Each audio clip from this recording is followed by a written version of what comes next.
Welcome to Section 420, Talkin Yankees, the podcast. Well, I have to react to the sudden shocking news of Rickey Henderson passing away at the age of 65.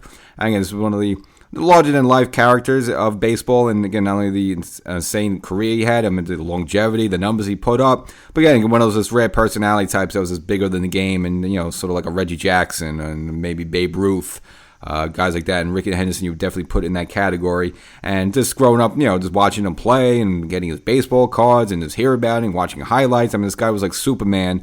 So again, pretty shocking to see the news that he passed away at the age of 65, apparently from pneumonia, which he's been battling for a while. So we'll get into the whole thing, and again, since it's a Yankee-themed show, we'll discuss his 4+ years in pinstripes with some highs and lows there, give you the backstory, and then again, go over some of the incredible numbers he put up over hhis 25-year career in Major League Baseball. Before we get started, make sure you subscribe to this podcast, Section 420 Talkin Yankees, the podcast, if you haven't already. Get not only current news and notes about the Yankees and baseball, but other things such as this, little side stories, baseball history.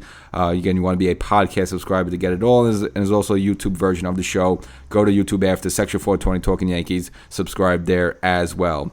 So the news broke. Rickey Henderson apparently passed away, according to his family. I guess that was on December 20th, 2024, of pneumonia. And the sad thing that if he, held on a couple more days, he would have turned 66. So his birthday is on Christmas. So this, again, the whole thing very sad and shocking. And, Rickey Henderson, it's just, he always seemed like he was in great shape. And even after he retired, he was looking like in good shape. So, we don't know all the details yet. It was just complications of pneumonia and something else. You don't want to speculate. Again, 65 is old, but not old. And for a guy that's a professional athlete and in great shape there. So, whole thing is just kind of very shocking there. This, again, because he just seemed like a very fit guy there. So, something like pneumonia take him down this day and age just seems like, really, really tragic.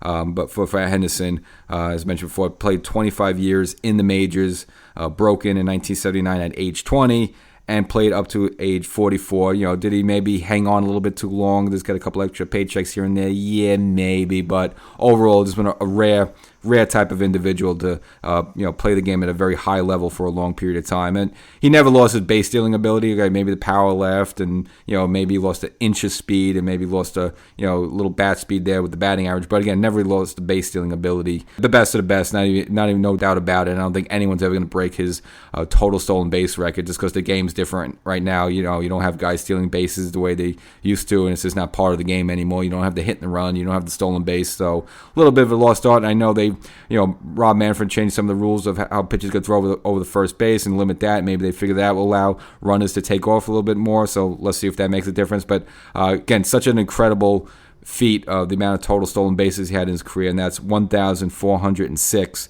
I just can't see anyone ever breaking that. Similar to like Joe DiMaggio's 56. There's just certain records that you just don't, in this day and age of baseball, I just don't think will be broken. Definitely the Rickey Henderson, I don't think anyone's going to surpass his, just because the game's different now and players just don't steal bases the way they used to. And now it's all about power, home runs, and exit velo and stuff like that. And just, again, Rickey Henderson, a rare talent to be able to do that.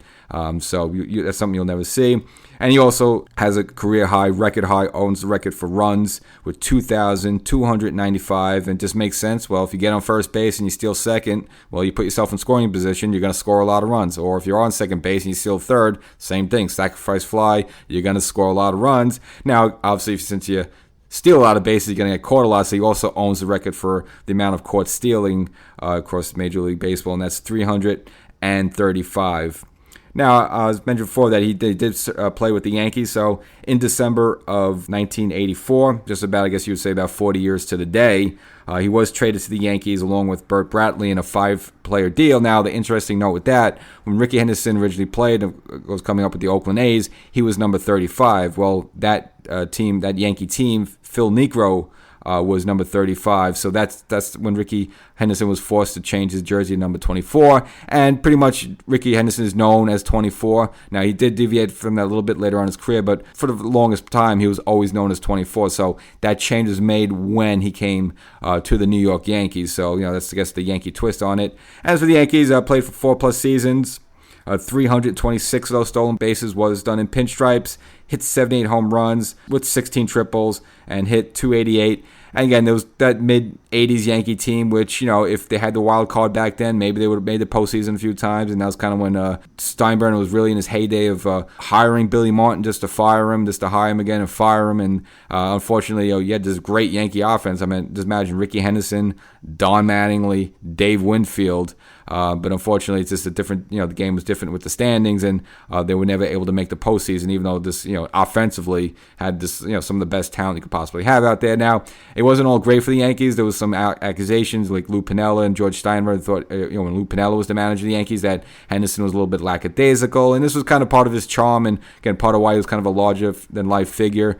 There's all these bizarre stories about Henderson. One of them getting one of his when he got a paycheck from the Oakland A's, supposedly he framed it on the wall, and the owner, or I guess the accountant contacts, hey, that check is still good. You have to cash it in the bank. Little silly things like that Rickey Henderson was known for. With the Boston Red Sox, years ago, Manny being Manny. Well, Rickey Henderson was the original, Rickey being Rickey. Just kind of these, like, his head's in the game, not in the game, and like you don't know if he's playing around or not. It's just, again, it's kind of one of those bizarre figures. He's really tough to figure out. And of course, probably his most iconic moment was May 1st, 1991, and that's when he stole the bag to pass Lou Brox, who was the previous stolen base leader with 939, Henderson surpassing him. And of course, we know the whole image of him ripping the base up and then taking the microphones and just declaring himself the best. So again, little funny things like that. This has made Rickey Henderson with Rickey Henderson. And yeah, was he sometimes a little lackadaisical in the outfield there, and the way he was tracking down fly balls and stuff like that? And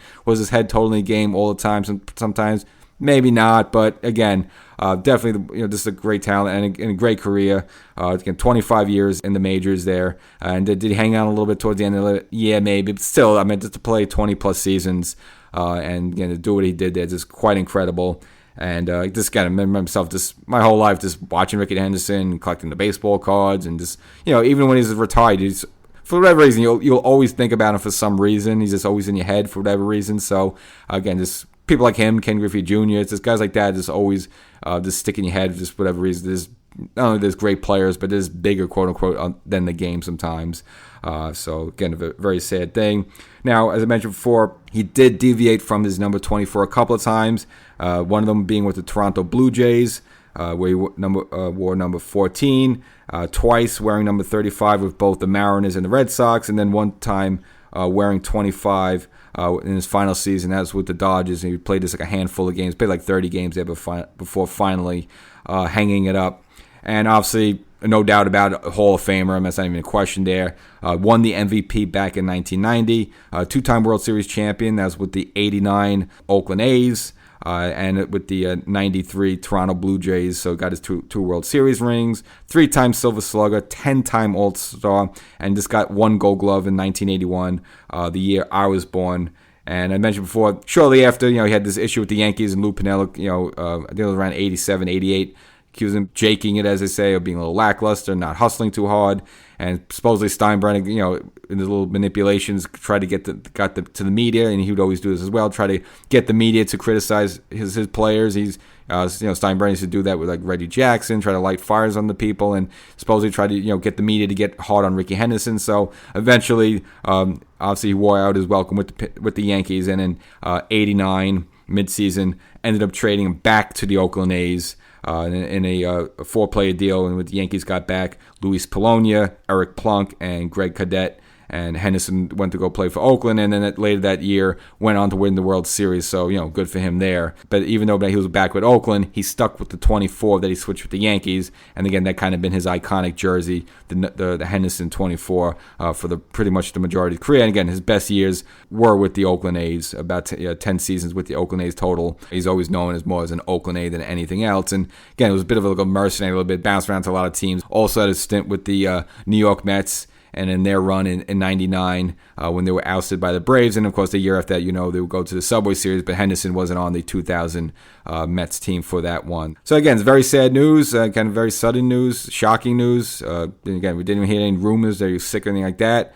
I guess he was just battling something privately and, unfortunately, passing away at the age of 65. So he's an all-time great, and he's always going to be remembered. It's a very sad thing, but again, Henderson, definitely the all-time greatest base stealer, and I don't think there's any way that record's going to be broken. Catch you next time.